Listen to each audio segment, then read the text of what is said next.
പ്രിയപ്പെട്ട പ്രേക്ഷകരെ, ഈ ദിവസം നമ്മൾ ചർച്ച ചെയ്ത ഏറ്റവും പ്രധാനപ്പെട്ട വാർത്ത അത് അഹമ്മദാബാദ് വിമാന അപകടത്തിന്റെ റിപ്പോർട്ട് പുറത്തു വന്നതുമായി ബന്ധപ്പെട്ടായിരുന്നു അല്ലെ.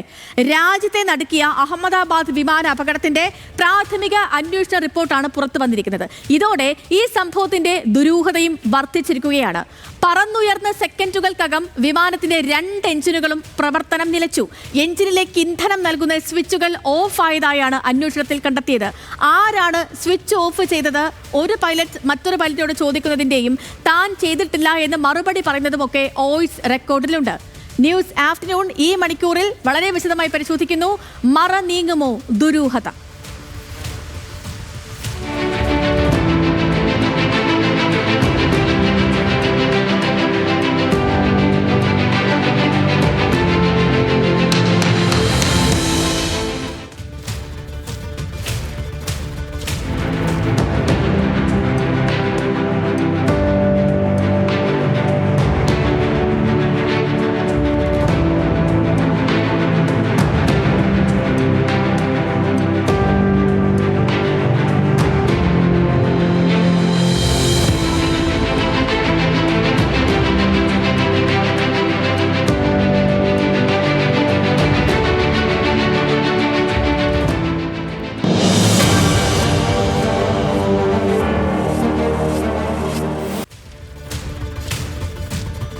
പ്രിയപ്പെട്ടവരെ, ഒരുപാട് ചോദ്യങ്ങൾക്ക് ഉത്തരം ലഭിക്കേണ്ടതുണ്ട്. എന്താകും അവിടെ അന്ന് സംഭവിച്ചിട്ടുണ്ടാവുക?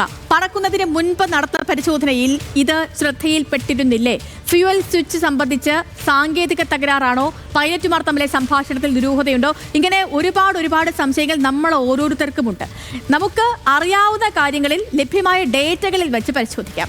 2025 ജൂൺ മാസം 12 നിന്നും തുടങ്ങാം. നമുക്ക് അന്ന് സംഭവിച്ചത് അതിലേക്ക് പോവുകയാണ്. ആദ്യം 2025 ജൂൺ മാസം 12 air India flight A171 Boeing 7878 aircraft ഉച്ചയ്ക്ക് 1:37 വിമാനത്തിന് ടേക്ക് ഓഫ് ക്ലിയറൻസ് ലഭിക്കുന്നു.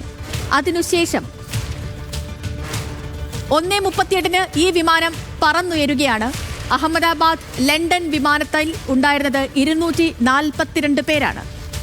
അതിനുശേഷം 2 എഞ്ചിനുകളുടെയും ഇന്ധന സ്വിച്ചുകൾ ഓഫായി. ആരാണ് സ്വിച്ച് ഓഫാക്കിയത് എന്ന് പൈലറ്റിൽ ഒരാൾ ചോദിക്കുന്നു. ഞാൻ അല്ല എന്ന് മറ്റൊരു പൈലറ്റ്. ആരാണ് എന്നുള്ള കാര്യം അറിയില്ല. അങ്ങനെ അവർ തമ്മിലൊരു കൺഫ്യൂഷൻ നടക്കുന്നു. ഇതിനുശേഷം സംഭവിച്ചത് 2 എഞ്ചിനുകളുടെയും ഇന്ധന സ്വിച്ചുകൾ ഓഫാണ് എന്ന് ശ്രദ്ധയിൽപ്പെടുന്നതും പിന്നീട് ഈ പൈലറ്റുമാർ തമ്മിലുള്ള സംഭാഷണവുമാണ് നടക്കുന്നത്. അതിനുശേഷം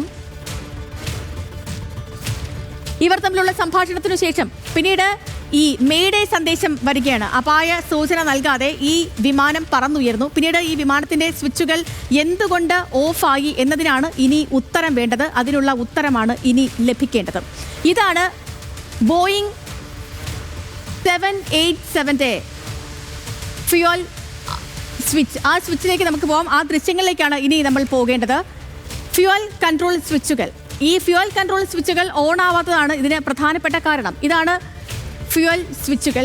ഈ ഫ്യൂവൽ സ്വിച്ചുകൾ ഇത് ആ കാണുന്ന 2 എണ്ണം, ആ 2 സ്വിച്ചുകൾ അത് രണ്ടുമാണ് ഈ ഓൺ ആയില്ല എന്ന് പറയുന്ന ഫ്യൂവൽ സ്വിച്ചുകൾ.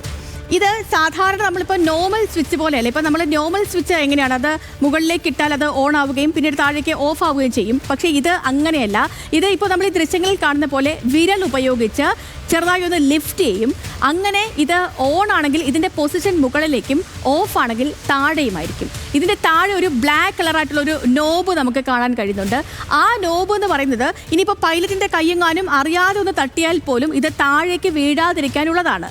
അങ്ങനെയെങ്കിൽ ഇത് ലേശം ഉയർത്തി വലിച്ച് താഴേക്കിട്ടാൽ മാത്രമേ കട്ട് ഓഫ് ആവുകയുള്ളൂ. ടേക്ക് ഓഫിന് മുൻപ് 2 എഞ്ചിനുകളും ശരിയായി പ്രവർത്തിച്ചിരുന്നു. അപ്പോൾ ഈ സ്വിച്ചുകൾ ഓഫ് ആക്കിയതോടെ വിമാനത്തിന് മുന്നോട്ട് പോകാനുള്ള കുതിപ്പ് നഷ്ടപ്പെട്ടു. 10 സെക്കൻഡ് കഴിഞ്ഞ് 1-ാം എഞ്ചിൻ്റെയും 4 സെക്കൻഡുകൾ കഴിഞ്ഞ് 2-ാമത്തെ എഞ്ചിൻ്റെയും ഇന്ധന പ്രവാഹം പുനരാരംഭിച്ചെങ്കിലും അതിന് കുതിച്ചുയരാൻ കഴിയാതെ വിമാനം തകർന്നു വീഴുകയായിരുന്നു. വീണ്ടും ഓണാക്കിയ എഞ്ചിൻ പ്രവർത്തന സജ്ജമാകാൻ 2 മിനിറ്റിലേറെ സമയമെടുക്കുമെന്നാണ് ഈ രംഗത്തെ വിദഗ്ധർ പറയുന്നത്. ഇന്ധന സ്വിച്ചുകൾ ഓഫ് ചെയ്യാനുള്ള കാരണങ്ങളൊന്നും തന്നെ ഉണ്ടായിരുന്നില്ല. അപ്പോൾ ഇത് മനഃപൂർവ്വം സ്വിച്ച് സ്വിച്ചുകൾ ഓഫ് ചെയ്തതാണോ അതോ മറ്റെന്തെങ്കിലും കാരണമുണ്ടോ? ഇതെല്ലാമാണ് ഇനി വിശദമായ അന്വേഷണത്തിലൂടെ വ്യക്തമാകേണ്ടത്. നമുക്ക് ഇനി AAIB കണ്ടെത്തലുകൾ പരിശോധിക്കാം. AAIB കണ്ടെത്തലുകൾ അനുസരിച്ച് ഇതിൽ ആദ്യത്തെ കണ്ടെത്തലുകൾ എന്ന് പറയുന്നത് ഈ വിമാനം പറന്നുയർന്ന് സെക്കൻഡുകൾക്കകം 2 എഞ്ചിനുകളിലുമുള്ള ഇന്ധന സ്വിച്ച് ഓഫ് ആയി എന്നുള്ളതാണ്. ആരാണ് ഓഫ് ചെയ്തത് എന്ന് ഒരു പൈലറ്റ് ചോദിക്കുന്ന ശബ്ദരേഖ അന്വേഷണത്തിൽ ലഭിച്ചിട്ടുണ്ട്. റാം എയർ ടർബൽ അതായത് റാറ്റ് ടേക്ക് ഓഫിന് തൊട്ട് പിന്നാലെ പുറത്തെത്തി എഞ്ചിനുകൾ പ്രവർത്തിച്ചില്ല എങ്കിൽ പൈലറ്റിന് ഇത് ഓൺ ചെയ്യാൻ കഴിയും. ഇനി 2 എഞ്ചിനുകളും വീണ്ടും പ്രവർത്തിപ്പിക്കാൻ പൈലറ്റുമാർ ശ്രമിച്ചു. അതിനുശേഷം പൈലറ്റുമാർ ശ്രമിക്കുമ്പോഴും അത് പിന്നീടും പ്രവർത്തിപ്പിക്കാൻ കഴിയുന്നില്ല. അങ്ങനെ ഒന്നാമത്തെ എഞ്ചിൻ ഭാഗികമായി പ്രവർത്തിക്കുകയും രണ്ടാമത്തെ എഞ്ചിൻ പ്രവർത്തിക്കാതിരിക്കുകയും ചെയ്തു. 32 സെക്കൻഡ് മാത്രമാണ് വിമാനം പറന്നത്. വിമാനം നിയന്ത്രിക്കുന്നതിലെ ചിറകിലെ ഫ്ലാപ്പുകൾ ശരിയായ ദിശയിൽ ആയിരുന്നു. പൈലറ്റുമാർക്ക് ശാരീരിക പ്രശ്നങ്ങൾ ഇല്ലായിരുന്നില്ല. അട്ടിമറിക്ക് പ്രാഥമിക തെളിവുകളും ലഭിച്ചിട്ടില്ല. ഇതാണ് നിലവിൽ ഇന്ത്യൻ സിവിൽ ഏവിയേഷൻ മന്ത്രാലയത്തിന്റെ എയർക്രാഫ്റ്റ് ആക്സിഡന്റ് ഇൻവെസ്റ്റിഗേഷൻ ബ്യൂറോ പുറത്തിറക്കിയ പ്രാഥമിക റിപ്പോർട്ടിൽ പറയുന്നത്. ഇനി അപകട സമയം വിമാനം നിയന്ത്രിച്ച പൈലറ്റുമാർ ആരാണെന്ന് കൂടി നമുക്ക് പരിശോധിക്കേണ്ടതുണ്ട്. ക്യാപ്റ്റൻ സുമിത് സബർവാളും. ആദ്യം ക്യാപ്റ്റൻ സുമിത് സബർവാളിലേക്ക് പോകാം. അദ്ദേഹം എയർ ഇന്ത്യയിലെ തന്നെ ഏറ്റവും മുതിർന്ന ഡ്രീം ലൈനർ പൈലറ്റുമാരിൽ ഒരാളാണ്. 30 വർഷത്തെ പ്രവൃത്തി പരിചയമുണ്ട് അദ്ദേഹത്തിന്. മാത്രവുമല്ല 8200 മണിക്കൂർ കോക്പിറ്റിലിരുന്ന് വിമാനം പറത്തിയ അനുഭവ സമ്പത്തുള്ള വ്യക്തി കൂടിയാണത്. പൈലറ്റുമാർക്ക് പരിശീലനം നൽകുന്ന ലൈൻ ട്രെയിനിങ് ക്യാപ്റ്റൻ കൂടിയാണ് സുമിത് സർവാൾ. മറ്റൊന്ന് ഫസ്റ്റ് ഓഫീസർ ക്ലൈവ് കുന്ദറാണ്. അദ്ദേഹത്തിന് 1100 മണിക്കൂർ വിമാനം പറത്തിയുള്ള പരിചയമുണ്ട്. മംഗളൂരു സ്വദേശിയാണ്. 2 പേരും അനുഭവ സമ്പത്തുള്ള മിടുക്കരായ പൈലറ്റുമാരുമാണ്. ഇതാണ് ഇതുവരെ നമുക്ക് ലഭിച്ചിട്ടിരിക്കുന്ന വിവരങ്ങളും റിപ്പോർട്ടിലെ പരാമർശങ്ങളും